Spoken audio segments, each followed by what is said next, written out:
Since the drought in the previous episode, it was only the land animals that were having tough times. Also, underwater predators. Soon enough, something else befalls. A fishing boat in the sea. The boat came, but it turns out to be abandoned as the cargo ship. But it turns out to have very fresh resources. Hundreds of fish. Instantly smell the fish. Slowly crawls up to the boat and lashes it. The boat slowly sinks to the bottom. And the moza now is a plentiful food source to munch on, which will probably last for a couple weeks. Back in the watering hole of the Isle, where dinosaurs are now peacefully drinking or munching on the leaves around the watering. From the giant herbivores such as a giraffe and titan to the tiny paras murking in the water. But it turns out that these herbivores are controlled by one, a buck Tyrannosaurus Rex. Bull, like last episode, he is the kind of ruler of this plains or jungle. Right after he killed Rex, the original ruler.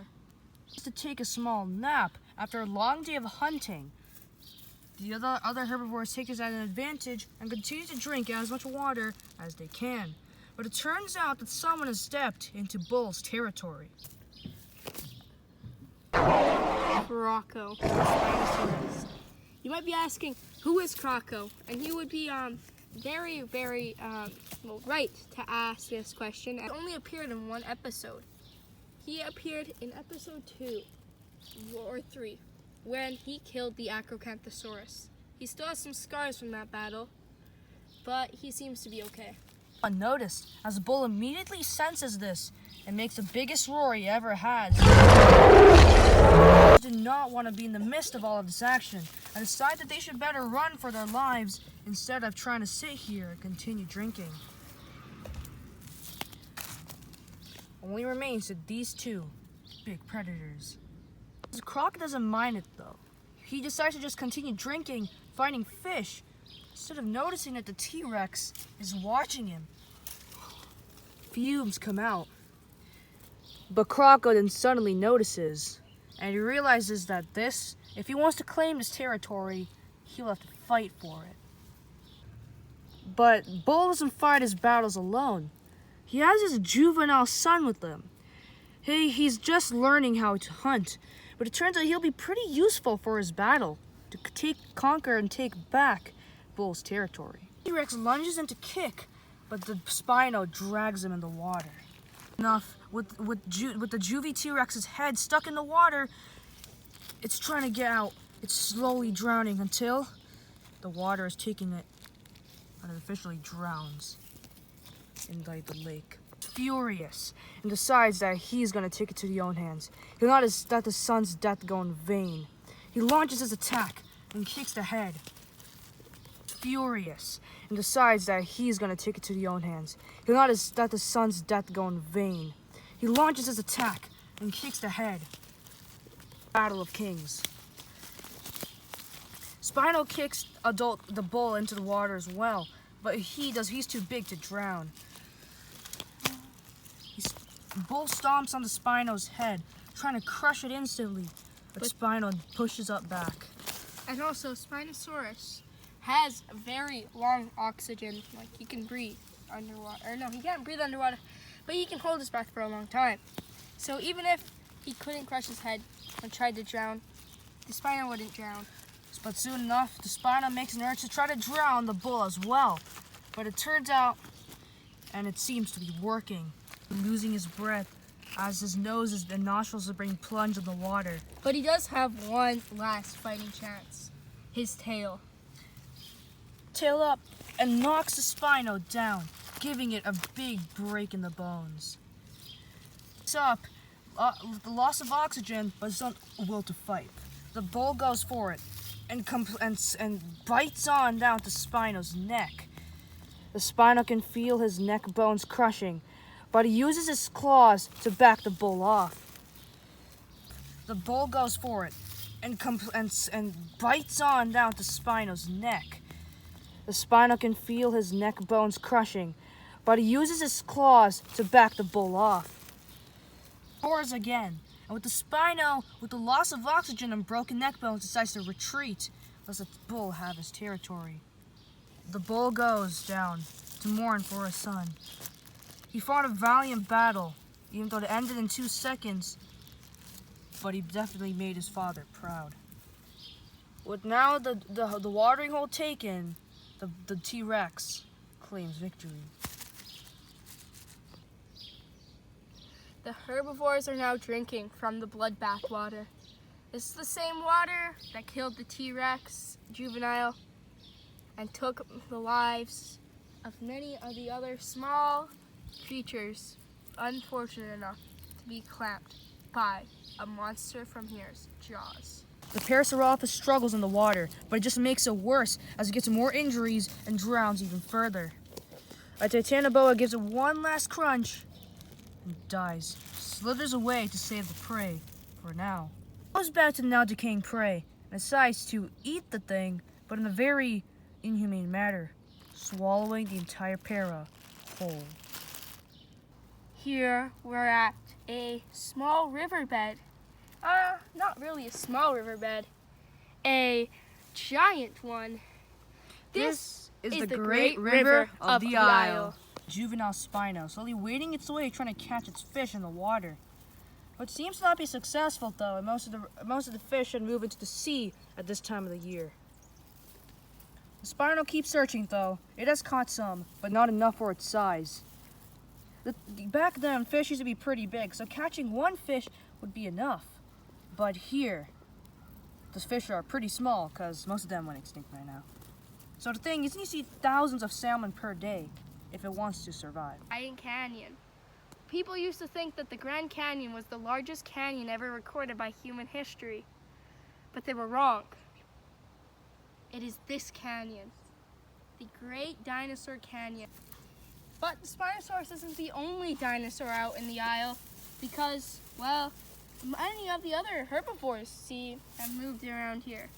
Because, one, it's the giant river, it's got a lot of water, dinosaurs need water and a lot of food, and it's a very lush jungle around here. But, you see that giant canyon?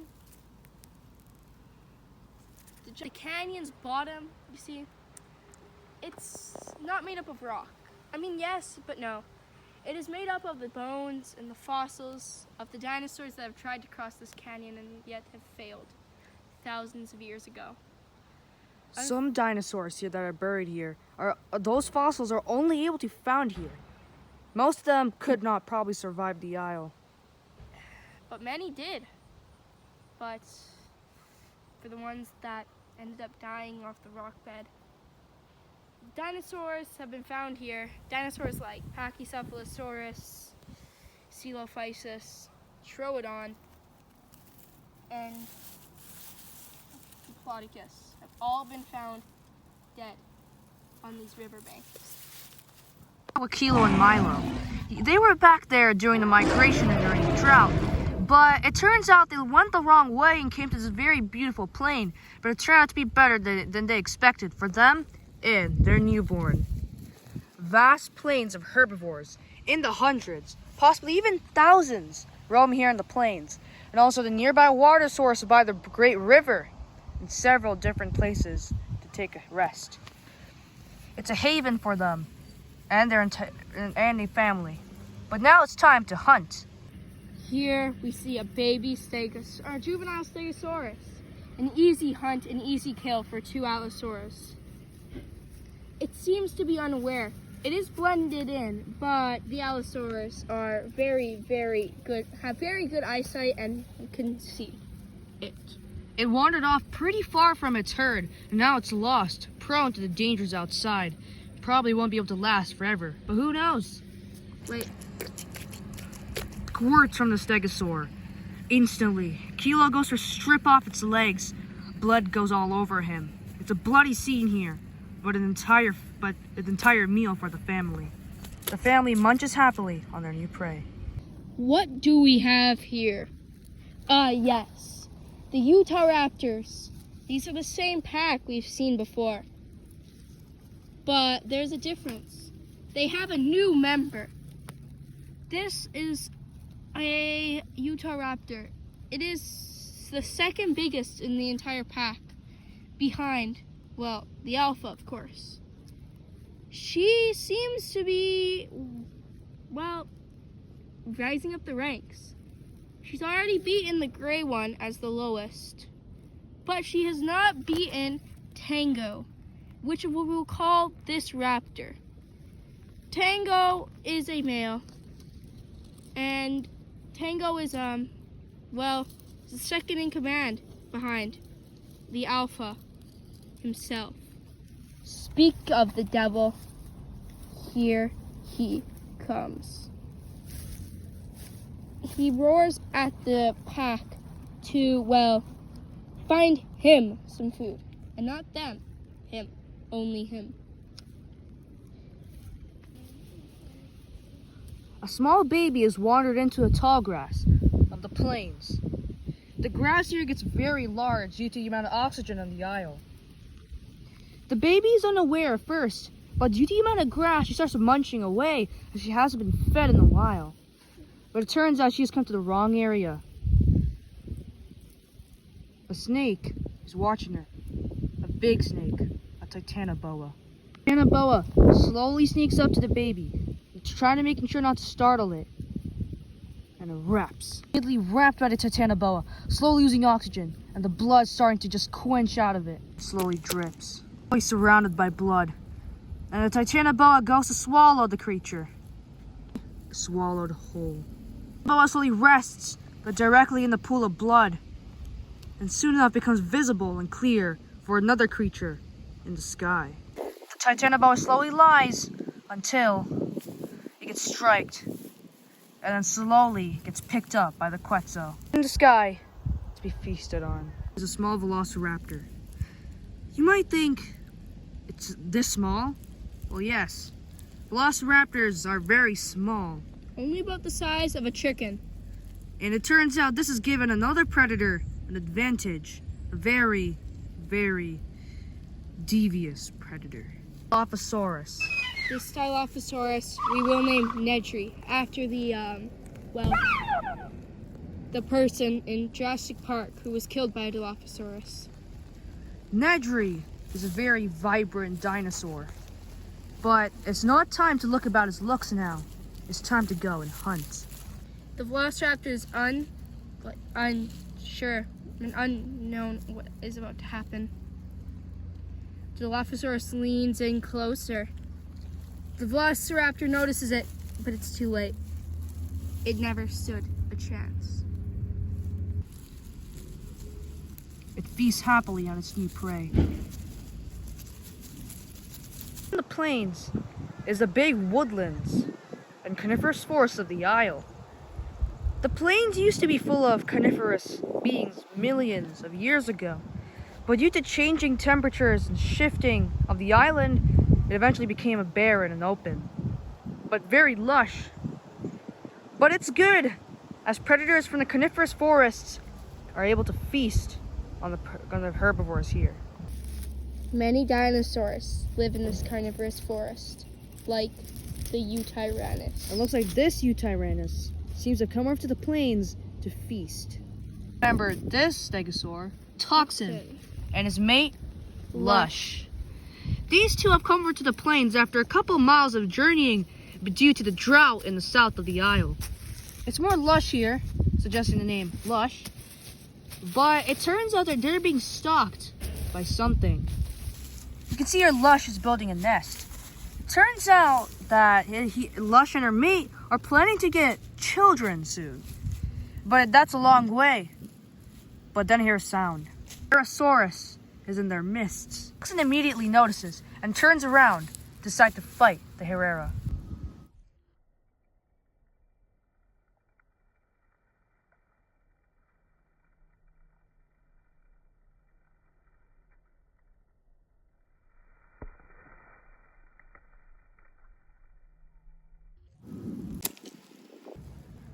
The Herrerasaurus. It was killed instantly by the thagomizer in the skull, perfectly piercing its brain and its eye. Even if it did live, it wouldn't be able to move at all, as its brain would be basically well, dead. Now it will slowly rot on the plains of the Isle, while other carnivores feast on its decaying corpse. Three Claw, the Megalosaurus, seems to be eating off of a dead animal. This juvie trike, who sadly met his fate with Three Claw, now his blood's in the shadows. For today's episode, we will actually be focusing on our favorite Megalosaurus, Three Claw. as what he does in a day-to-day life. He walks off to go find more prey. Three Claw seems to be walking. You see, he's a big Megalosaurus. One small little Triceratops is not going to fulfill his appetite. He is a full-grown, yes, but he still needs to eat a lot of food in order to, well, survive and live. He can go and look for bodies like he normally does, or, well, he can go and hunt. He really wants to take the scavenging for bodies option, but he probably knows he'll have to do the latter of which. It's here that Three Claws found a carcass to feast on. A dead Diplodocus that was here for probably a couple weeks. But it turns out he's not going to be eating this meal for a while unless he gets a fight. Carcass begins. 3 o'clock gets an early bite down, but it is a non-fatal one. But the battle for the carcass begins. 3 o'clock gets an early bite down on the Albertosaurus's neck. But the Albertosaurus won't stop there. It uses its tiny hand to scrape Three Claw on the head, giving him some minor scars. 3 Claw has no way to get up. Soon enough, the Albertosaurus goes for the finger. 3 Claw, knowing he's lost one, doesn't want to lose another. He gets up and bites down on the Albertosaurus's arm.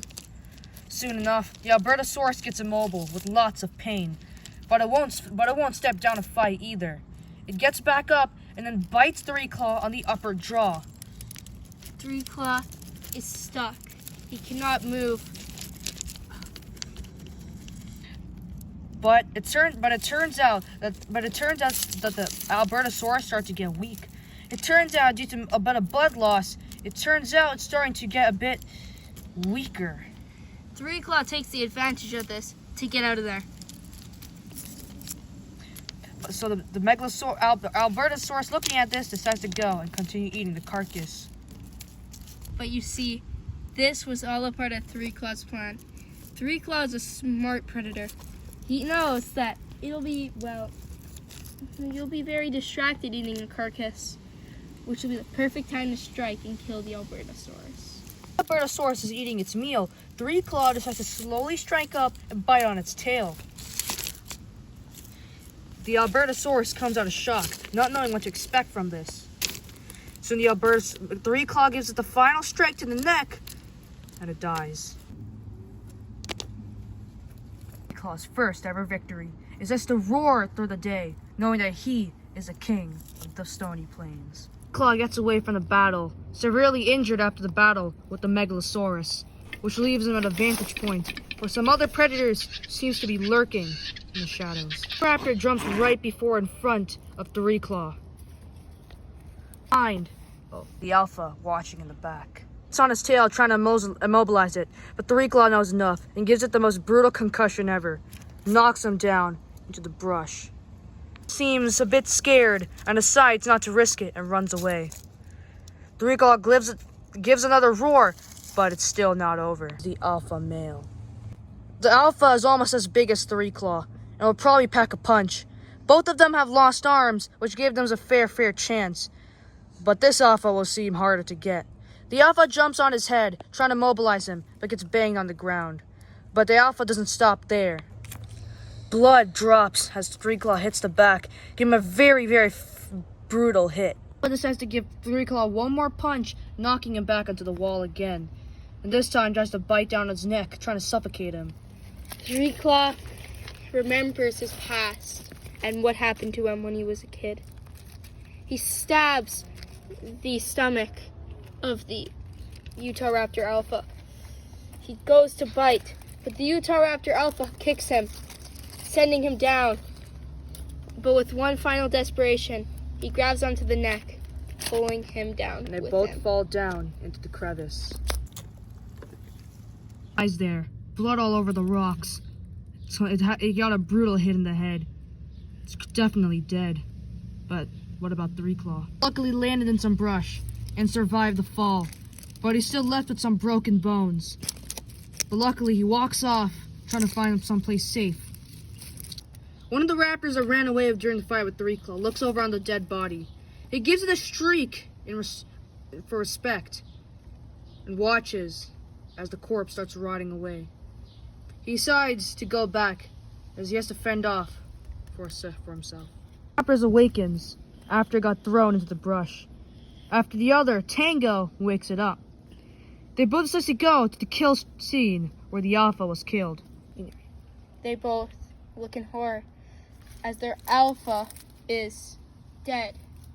But you see, they're not like the other velociraptor that was sad and had respect for the alpha.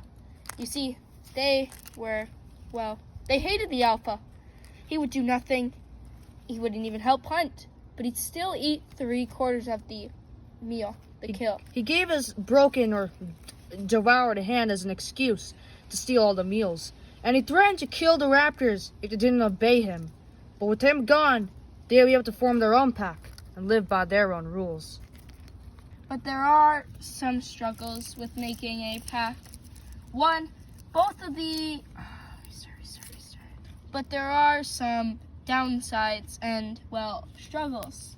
You see, both of these Utahraptors had landed from immense hard throws. So both of them do have broken bones. Like the gray raptor has a broken arm, and Tango broke their collarbone. Tango didn't only broke his collarbone, also his rib cage and his legs. Tango falls over. He can't stand.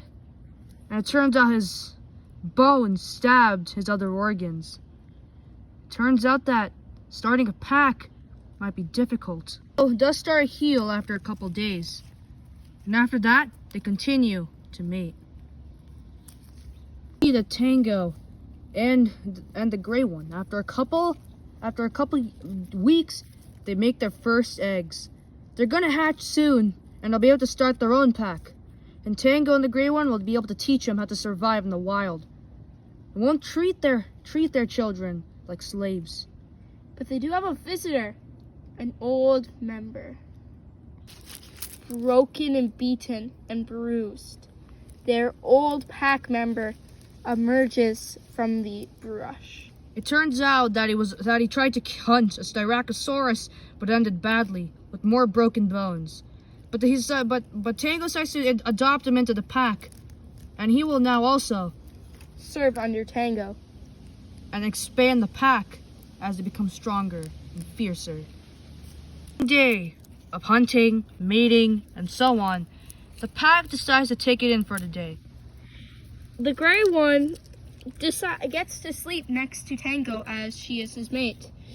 But the other raptor has to sleep over by the trees because, well, they have no relations with him.